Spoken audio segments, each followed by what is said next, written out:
Hey everybody, it's Zach with Bluegrass Rentals of EKY. You're with me in the car. I just got out of work today and I'm just doing a quick video, and it crossed my mind.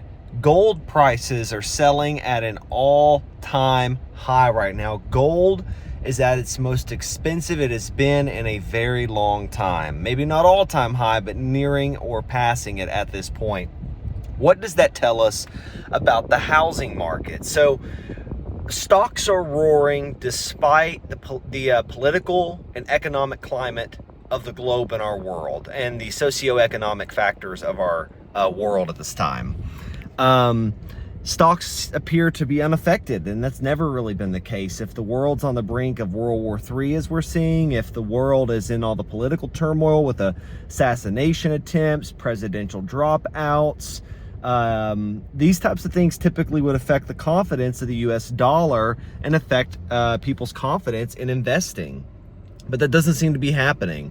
And gold prices are at their all-time high as well, but gold is a hard commodity. When gold is going up, that tells you something. People are losing confidence due to America's destabilization in the US dollar. They are losing confidence in economic currencies that are paper and backed by nothing, which is most modern day currencies. When gold is at its high and selling like it is, that tells you there is economic downturn on the horizon, not economic upturn. So despite the federal government trying to entice people to spend money with very minimal interest rate reductions, the gold price being where it is a far more better indicator to pay attention to, be it being a realtor, being a real estate investor, paying attention to that to understand the economic behaviors of the world you are currently living in and how the market might be acting in the near future. So when you see gold prices going up, that tells you there's economic stress, not economic success. When you see gold go up, one other thing you're also going to see is the increase in oil prices, because oil again is a hard commodity. When a hard commodity of gold is going up due to decreasing confidence, oil is going up due to decreasing confidence. And when oil prices are going up, everything costs more because we ship everything here from other nations and lands. Just look at made by on the products you're buying at Walmart or the local grocery store this afternoon or this week. So when you see gold prices going up, you're gonna see oil prices go up. And when you see oil prices ticking up, especially with the economic destabilization going on between Israel and Iran and all the Middle Eastern conflicts and the Strait of Hormuz drama, you are going to see a greater squeeze on the average home buyer, the middle class. When you see a big squeeze on the average home buyers, aka the middle class, you are going to see again a housing market downturn, which perhaps you could have forecasted had you acknowledged the fact that oil prices going up over a period of time is an indicator of economic constriction, or contraction rather. And when we have economic contraction, you're going to see more people renting instead of buying, and this is going to affect all the realtors on this page and all of my other real estate investors. Now, for those of you who are going to be investing throughout this time, it's a great opportunity, which means with less competition buying homes. And again, as always, cash in this instance will be king in the short term. In my opinion, in the long term, there's a great economic contraction coming to the United States, which is going to squeeze cash buyers, non-cash buyers, traditional buyers, wealthy investors, non-wealthy investors. So we're all coming up towards a pretty big squeeze right now, I think, in human history, financially speaking. And some of these indicators like gold selling at record prices, the increasing costs of oil, and ultimately the indicators of economic contraction on the horizon, this needs to be on your radar when it comes to making financial investments right now. What are some big takeaways? Do not over leverage yourself. If you are getting into an investment with maximum debts and you're buying your furniture to furnish your short-term rental or your long-term rental with maximum debt, if you are in a position where you have maximized the debt load on your real estate portfolio, you are in for a world of hurt if we indeed face a severe or even mild economic contraction. If you personally fall on hard times through some failed investments, you're going to feel that economic squeeze, or in a personal way in your own life. So it's always true to never over maximize yourself. But right now, I think it's extremely dangerous to over leverage yourself. Do not over leverage your investments. Do I have a number of what you should leverage at? I'm going to leave that up to you. You know your portfolio better than I do, and I'm not you and I'm not God to tell you what your leverage percentage within your investments should be, but it needs to be thought through on your part, and needs to be thought through in a manner of playing defense right now, and not just a manner of offensive play when it comes to your investing career at this time for your future and your family. So don't just be playing offense right now, thinking that everything's just going to always be going up and up and up.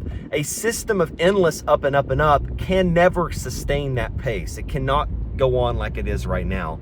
The real estate market, as so many analysts have been saying, is coming for a severe correction, or is coming for a significant correction across many markets within the United States. Now, I'm not a doomist and gloomist in this video, but I'm trying to be a realist and encourage you right now that all because interest rates came down 1/3%, or maybe even 0.5%, everybody says, oh, the market's better, everybody start buying homes, because there's a lot of people attached to the selling home industry that need to make money, and God bless them for doing so. But all because the interest rates came down 1/3% or 0.5% or whatever, doesn't mean that you should suddenly go on attack mode and disregard playing defense in your portfolio.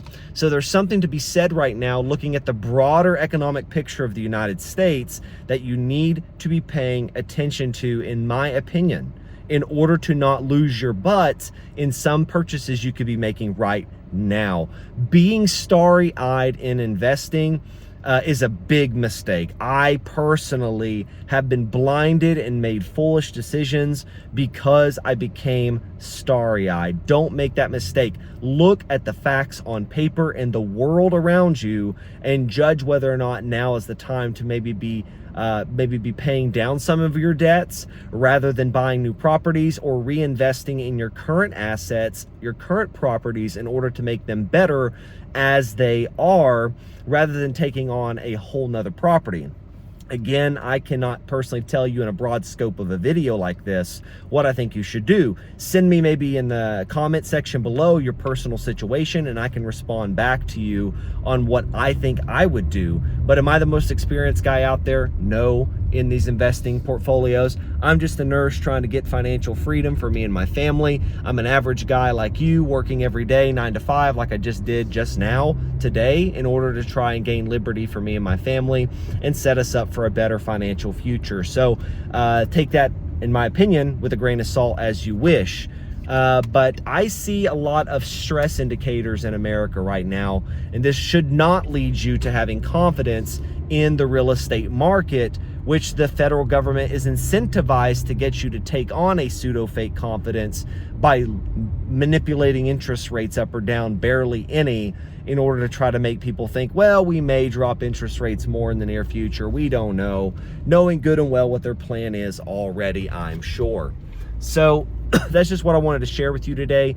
Gold prices being at record highs is a large indicator of economic contraction and stress, and hard commodity values going up. Now, that's a good thing, meaning that your real estate assets are in my opinion, much stronger than your stock portfolio, far as being resilient to fluctuations and changes, because hard assets always win during dangerous times. The stock market is far more subject to manipulation and many other factors affecting that well beyond your control. So in my thought process, number one, do not over leverage yourself. Number two, reinvest back into the assets you have now, in order to maybe avoid taking on severe debt at this time until we see what's going to happen in the world, especially with the political vote coming up in this election this year. Reinvest back into your property strategically in order to make them more resilient as we approach economic hard times. People are still going to always go on vacation. So my short-term rental investors in this video, you are good to go. People will go on vacation till the day that Jesus comes back. They will go on vacation until the judgment day of God occurs. People are always going to be seeking for a time of rest, and we need times of rest. So I'm not speaking negatively towards that. I will go on vacation as often as I can to build those memories and times of me and my family. Otherwise, what's the purpose in living? So people will go on vacation. Number two, people are going to be looking for a place to live at all times. So my midterm renters for traveling workers and my long-term hosts, owners in this video, watchers, viewers, people are going to need a place to stay. They need a place to live. And so we all are protected by having a hard asset, but you need to look at it from a broader brush. Look at the world around you and let that guide you in your investing mindset. That's all I have for you today. You're joining me in my car here after work. Zach Humphrey, going from full-time registered nurse to full-time real estate investor. Thank you for joining this channel. It's my pleasure to be with you. Take this with a grain of salt. Let me know down in the comment section below what you thought of this kind of raw, unplanned content. Not very planned out, but speaking some thoughts that I had on my mind and heart. Thanks for watching this video. Leave a comment down below. Subscribe if you haven't subscribed. Thanks for watching.